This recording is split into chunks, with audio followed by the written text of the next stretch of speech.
آداب، میں ہوں ممتاز عالم رضوی اور اس وقت میں آپ کی خدمت میں 4 بڑی امپورٹنٹ خبر مڈل ایسٹ سے لے کر حاضر ہوا ہوں۔ سب سے پہلے دیکھیے سیریا یا شام کے مرکز میں دھماکہ، مسجد امام علی علیہ السلام کے اندر خودکش کارروائی۔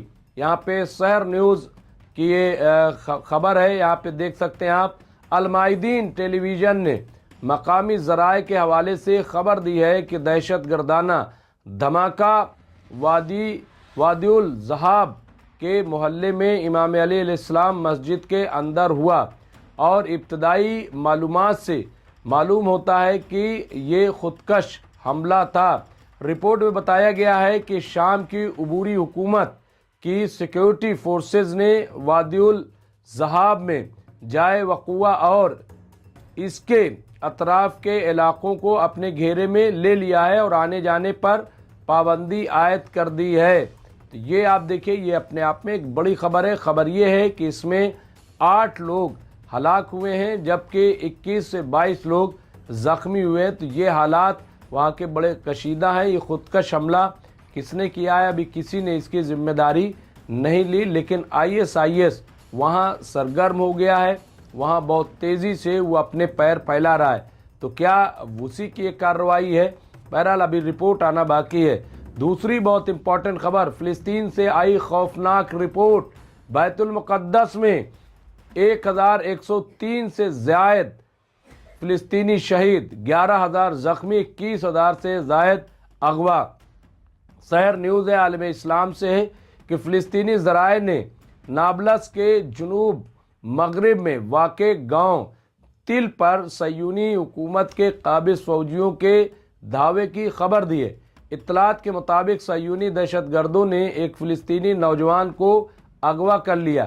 قابض دہشت گردوں نے البلاتا میں دراندازی کر کے وہاں کی مسجدوں اور گھروں پر بھی دھاوا بولا۔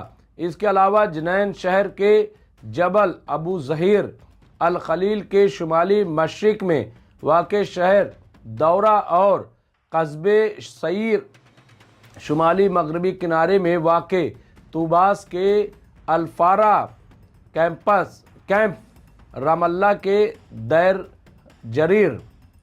جریر گاؤں پر بھی دہشت گرد صہیونی فوجیوں اور آبادکاروں نے چڑھائی کی، اور اس کے دوران انہوں نے آنسو گیس، جنگی گولیوں اور فلائر کا استعمال کیا ہے۔ گزشتہ نومبر میں ہی مغربی کنارے میں دہشت گرد صہیونی آبادکاروں کے 621 حملے ریکارڈ کیے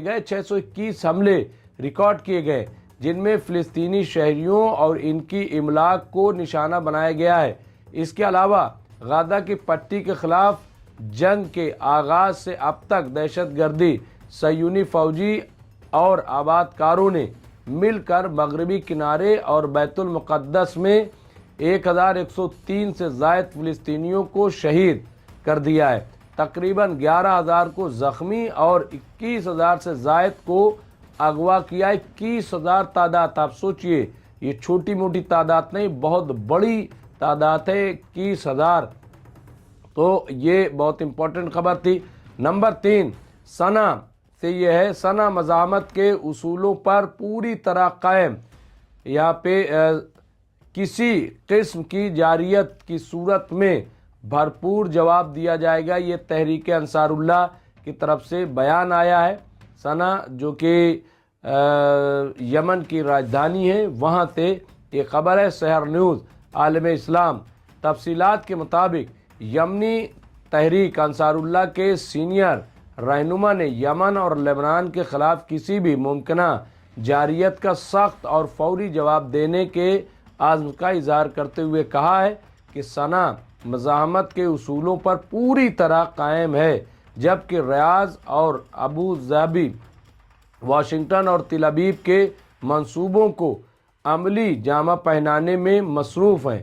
المسیرہ چینل کے مطابق انصار اللہ کے سیاسی دفتر کے رکن محمد الفرا نے یمن کے مقبوضہ علاقوں میں حالیہ پیش رفت اور سعودی عرب اور امارات سے وابستہ مسلح گروہوں کے درمیان جھڑپوں پر رد عمل دیتے ہوئے کہا کہ سعودی عرب کبھی بھی یمن میں ثالث نہیں رہا، بلکہ وہ ملک پر مسلط جارحیت اور محاصرے کا بنیادی فریق رہا ہے۔ انہوں نے کہا کہ یمن میں بہنے والے خون کے ہر قطرے اور ایندھن و ادویات کی ترسیل روکنے کے باعث پیدا ہونے والی انسانی تباہی کی ذمہ داری براہ راست سعودی اتحاد پر عائد ہوتی ہے، یہ الزام لگایا ہے۔ تو بہرحال یہ انصار اللہ نے صاف کہا ہے کہ کوئی بھی ہو، لیکن اگر وہ کسی طرح کی جارحیت کرتے ہیں، کوئی حملہ کرتے ہیں، نقصان پہنچانے کی بات کرتے ہیں، تو انہیں اس کا منہ توڑ جواب دیا جائے گا، یہ بالکل کلیئر کر دیا۔ ایک اور خبر کی طرف بڑھتے ہیں۔ امریکہ اور صہیونی حکومت اب بھی غزہ سے فلسطینیوں کے انخلا کی سازش پر کام کر رہے ہیں۔ یہاں مصری وزیر خارجہ کا انکشاف ہے، یہ مصر نے یہ بات کہی ہے، سیر نیوز ایجنسی عالم اسلام۔ یہاں پہ صہیونی حکومت نے غزہ کے باشندوں کو مصر کی طرف دھکیلنے کی یک طرفہ منصوبے پر کام کرتے ہوئے جنگ بندی معاہدے پر عمل درآمد کی راہ میں بڑی رکاوٹیں پیدا کر دی ہیں۔ اس اقدام پر مصر نے فوری رد عمل کا اظہار کیا اور فلسطینی شہریوں کی جبری منتقلی مسلط کرنے کی کسی بھی کوشش کے حوالے سے خبردار کیا ہے کہ ایسا کرنا بالکل غلط ہے، ایسا نہیں کرنا چاہیے۔ مصر کے وزیر خارجہ بدر عبدالعاطی نے اسکائی نیوز سے گفتگو کرتے ہوئے کہا کہ قاہرہ کو غزہ پٹی کے باشندوں کی جبری نقل مکانی قبول کرنے کے لیے 3 تجاویز موصول ہوئیں، جنہیں مسترد کر دیا گیا ہے۔ انہوں نے مزید کہا کہ غزہ پٹی میں انتظامی اور